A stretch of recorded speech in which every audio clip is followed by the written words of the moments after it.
Module 1. Business Leadership.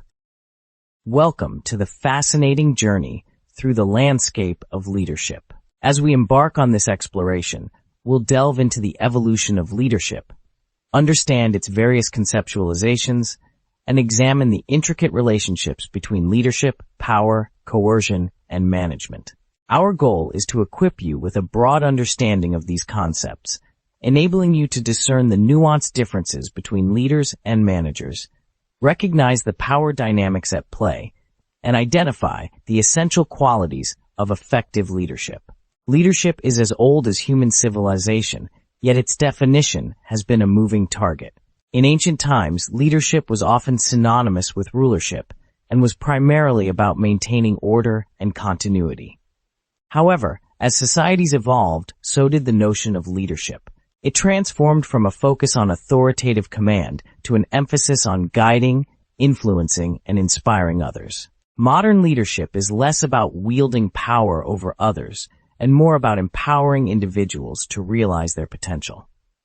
Leadership has been conceptualized in various ways, reflecting the diversity of contexts in which it is applied. Some view leadership as a trait or set of qualities that some individuals inherently possess, while others see it as a process of social influence that can be learned and cultivated.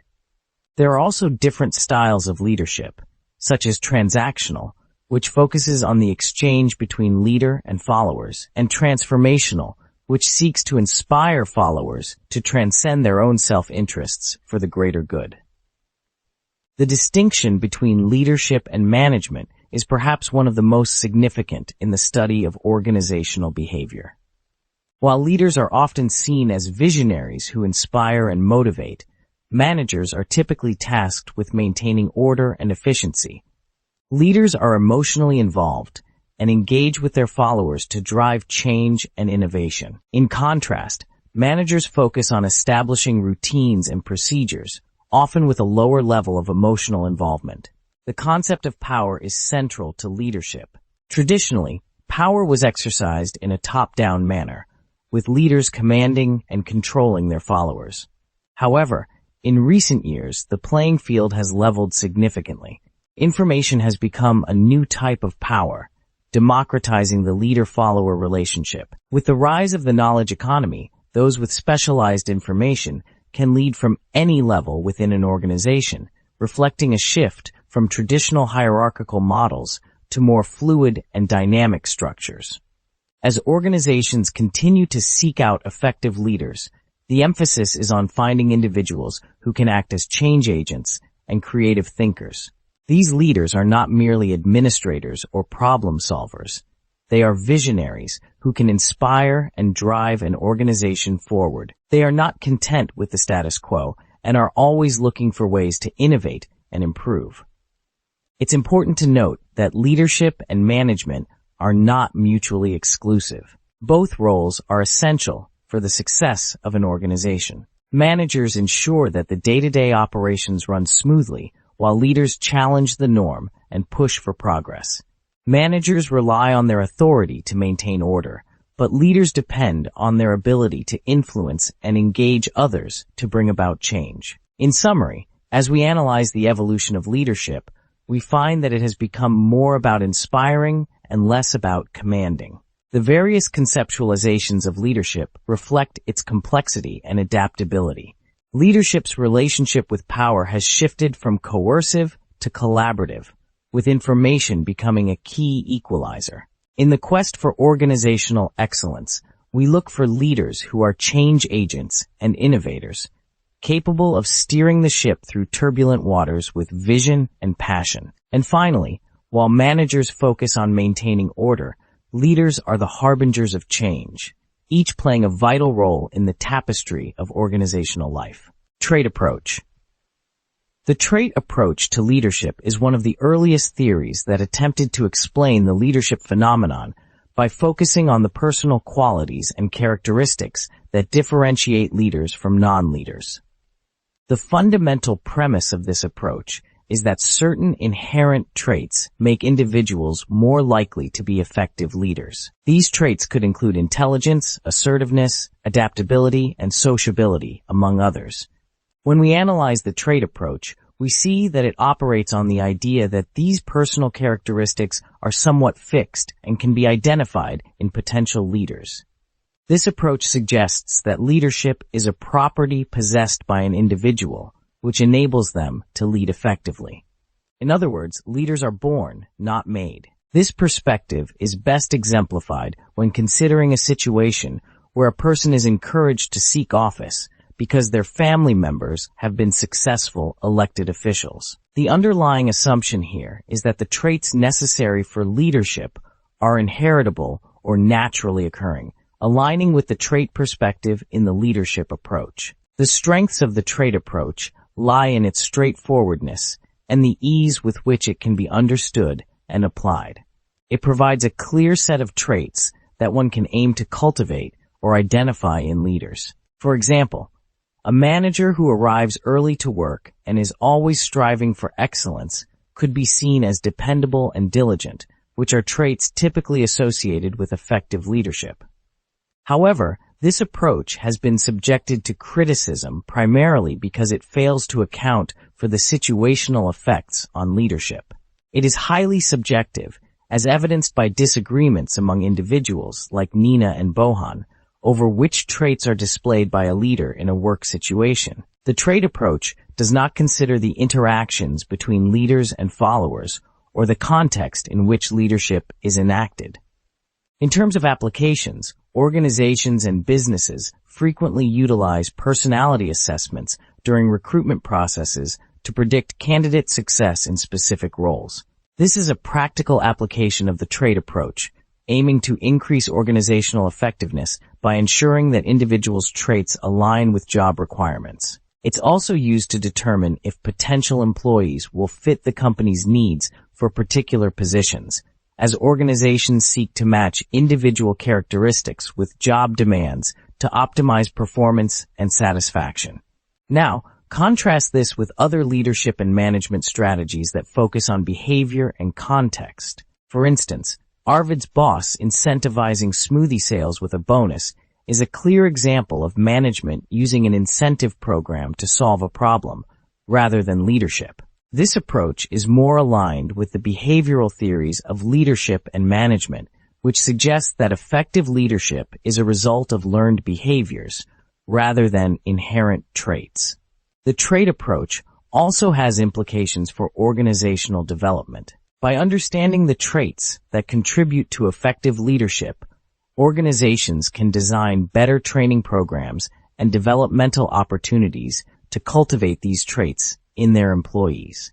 However, the over-reliance on this approach can lead to overlooking other vital elements of leadership, such as interpersonal skills, situational analysis, and adaptive strategies. In conclusion, the trait approach offers a valuable framework for understanding the role of personal characteristics in leadership effectiveness. It is, however, limited by its failure to consider the broader context in which leadership is exercised. While the approach has its uses in organizational settings, it should be complemented with other theories and practices that take into account the dynamic nature of leadership.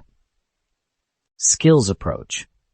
As we delve into the skills approach to leadership, we aim to unravel the intricacies of this model, understand its practical applications, and critique its strengths and weaknesses.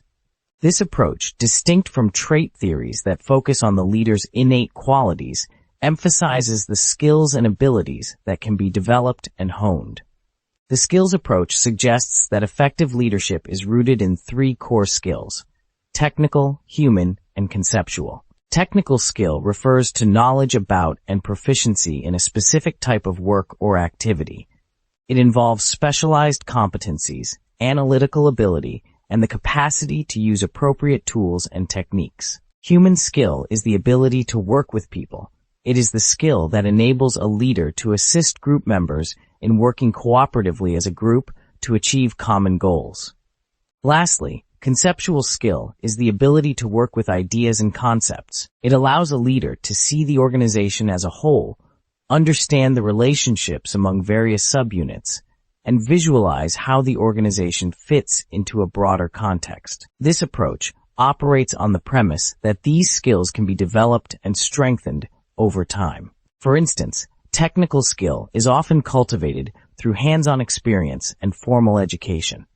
Human skill is developed through interpersonal interactions and self-reflection, enhancing communication and relationship building. Conceptual skill grows as leaders gain more strategic responsibilities, requiring them to navigate complex organizational dynamics and make decisions with far-reaching consequences. The strengths of the skills approach are its emphasis on leadership as a learnable set of skills and its expansive view of leadership that incorporates a range of competencies. It is a versatile framework that can be applied across levels of an organization. However, the approach is not without criticisms. Some argue that it may be too broad and does not account for situational variables that can impact the effectiveness of a leader's skills. Additionally, the interplay between a leader's skills and traits and how they influence leadership effectiveness can be complex and is not fully addressed by this approach.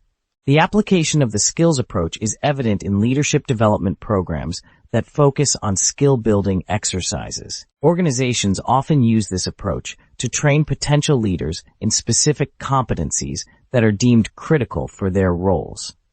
For example, an emerging leader may be trained in technical skills pertinent to their department, human skills for team management, and conceptual skills for strategic planning. In a workplace scenario, imagine a boss who prioritizes creating a positive work environment, is comforting, agreeable, and eager to help with employees' personal problems, yet places less emphasis on productivity. According to the skills approach, this leader has strong human skills, but may lack the balance of technical and conceptual skills needed to drive productivity.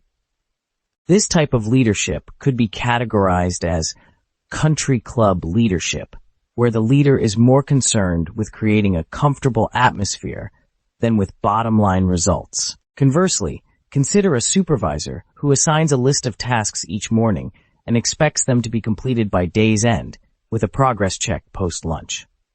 This leader likely has a strong technical skill set and places significant emphasis on authority and compliance. However, the leader may lack in human skills, as this approach can neglect the importance of interpersonal relationships. This can be seen as an example of authority compliance management, where the focus is on task completion and efficiency over the team's morale or work environment. In summary, the skills approach provides a valuable framework for understanding leadership development and effectiveness. It recognizes the potential for growth in every leader and provides a structure for identifying and cultivating essential leadership skills. Despite some criticisms, it remains a relevant model for personal development and organizational training programs.